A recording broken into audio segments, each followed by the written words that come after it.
At the age of 17, I grew fascinated with the science of nutrition. Through my own personal experience with weight loss, I learned that we truly are what we eat. As my curiosity grew to understand nutrition better, I began to observe nutrition habits of those around me. Are you familiar with what the dimensions of wellness are? Dimension of wellness includes mental, emotional, physical, and spiritual health. Good nutrition is scientifically proven to have a major impact on all of your dimensions of wellness. Therefore, it's absolutely crucial that we all know how to have proper nutrition in order to have optimally healthy lives. A pattern I found most common is that the majority of people have extremely poor nutrition habits due to a lack of access and knowledge to nutrition science. Therefore, they don't understand the fundamentals of it or how to properly apply it to their lives. This can be understood as nutritional illiteracy, but we are not to blame as we've been systematically let down by our culture around nutrition and how we obtain information about it. Nutrition illiteracy is a lethal issue plaguing our country that needs to be addressed with urgency. 437 million Americans combined are diagnosed with anxiety disorders and chronic diseases each year. And the food that we eat has a direct impact on the prevalence of these conditions that are absolutely obliterating the quality of our lives. As a society, we need to destroy the misconceptions behind nutrition that leads to nutritional illiteracy by making nutrition education more accessible to all demographics and not treating it like a luxury. We need to deny any nutrition claims that do not derive from evidence-based research and credible sources. Nutrition education needs to be implemented at a systematic level starting at adolescence so we can acquire the power and knowledge to control how we feed our minds, bodies, and souls in order to save our country from becoming even more physically and mentally ill than we already are. Let's revisit that really massive number I just mentioned. Prevalence of chronic diseases and mental disorders is the ultimate proof that nutritional illiteracy is a crisis.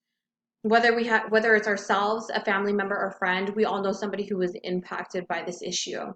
A 2018 publication in the Interventional Journal of Environmental Research and Public Health states that nearly half, or 133 million of all Americans, suffer from at least one chronic disease. Chronic diseases include cancer, diabetes, hypertension, obesity, cancer, respiratory diseases, and arthritis.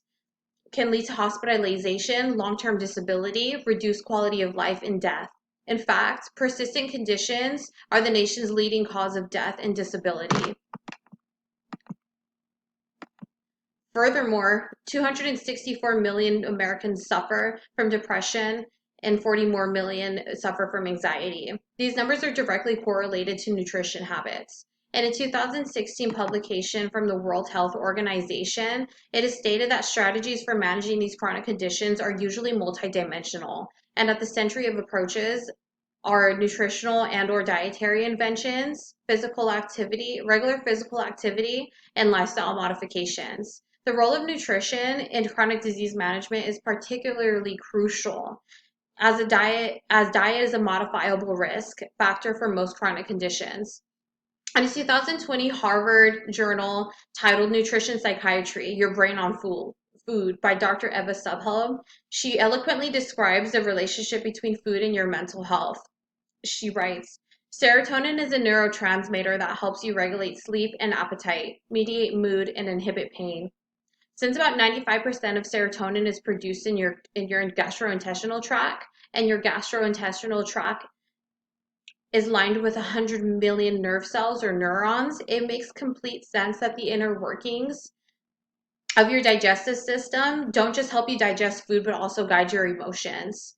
We need to care about what we put in our bodies because food is what fuels our brain and our moods, especially since we are college students and we put a lot of demand on our bodies and our minds constantly every single day.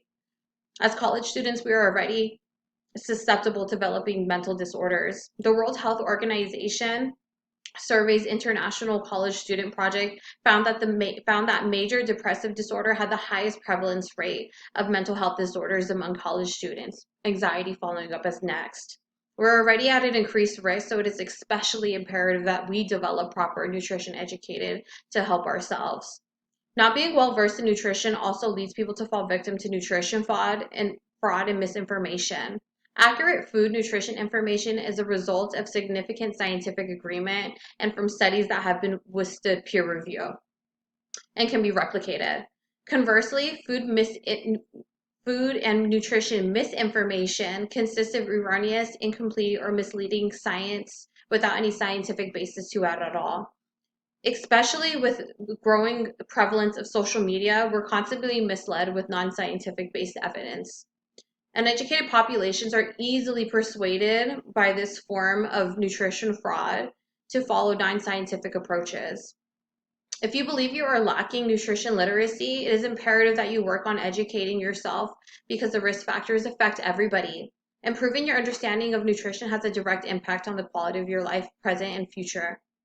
We can solve this issue by advocating to create a new culture by teaching scientific and evidence-based nutrition beginning in adolescence. In a 1972 article titled Nutrition Illiteracy by Henry J. Hines, he argued that we are a country of nutritionally illiterates due to a lack of understanding of proper nutrition, even though we have a plethora of science-based nutrition research. He continues to say that we must implement nutrition education on a state and local level, especially aimed at children by including it in school curriculum to enforce nutritional literacy at a young age.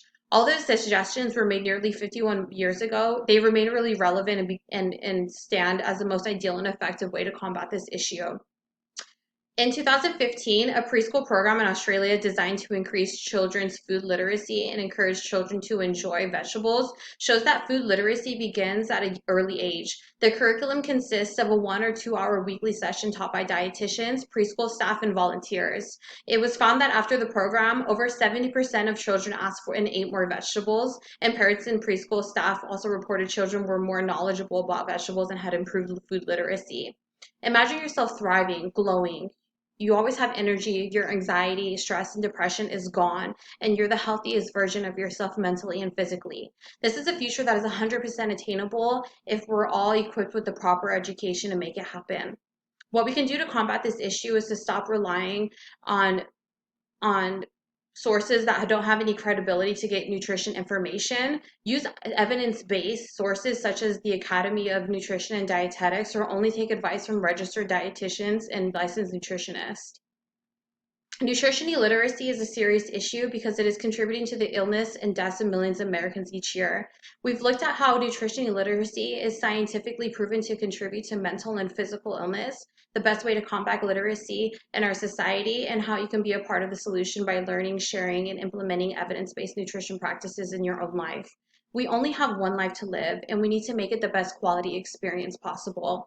And it can be as simple as being conscious of what we consume.